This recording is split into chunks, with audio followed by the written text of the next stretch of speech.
वो एक दुष्ट के घर का अन्न खा रखा था, दुर्योधन के घर का।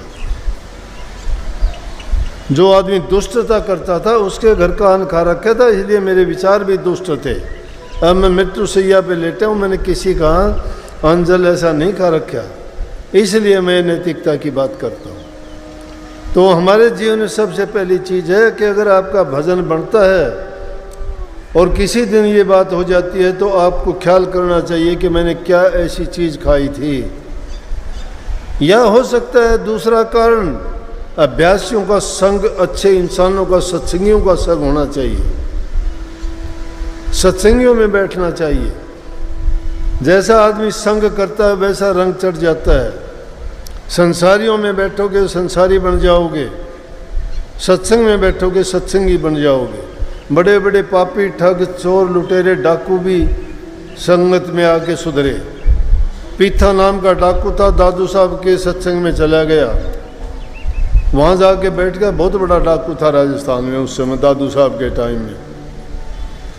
और वहाँ जब बैठा वो उन्होंने सत्संग सुना, हम तो रोज़ाना सत्संग सुनते हैं, सत्संग के विचार सुन के उनके विचार बदल गए। उसी टाइम दूसरे डाकुओं को अपनी राइफल और वो सब दे के कहने लगे, ले भाई और ये घोड़ा पकड़ो, मैं आज के बाद जो है आपके साथ नहीं हूँ, मैं डाकू नहीं रहूँगा, मैंने ये पेशा छोड़ दिया, अब मैं कभी भी अपने जीवन में ऐसा नहीं करूँगा। वो कहने लगे ये क्या बात है, नहीं न्योला, अरे बदल जाएगा, न्योला अपना पेशा है। बोला भाई ना, मैंने जब दादू साहब के सामने हाँ कर ली और संतों के सामने जो वचन भरता है और फिर वो संतों के सामने की हुई बात और वचन को त्यागता और छोड़ता है, वो बहुत बड़ा अपराधी होता है, उसको सज़ा मिलती है। बोले उस टाइम में डाकू भी नियम के पाबंद थे। क्या कहने लगा कि गंगा जमुना उल्टी बहे और पश्चिम उगे भान।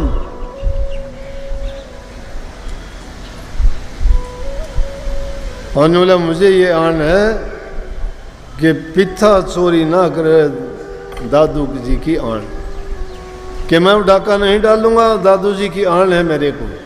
चाहे सूरज पश्चिम में उगना शुरू हो जाए, गंगा जमुना चाहे उल्टी पहाड़ पे चली जाए, लेकिन मैं अपने वचन को नहीं तोड़ूंगा। वचन मर्यादा है, इंसान का नियम है, और जो इस नियम को निभाता है वो बड़ी से बड़ी परेशानी को पार कर लेता है। वचन को निभाने वालों की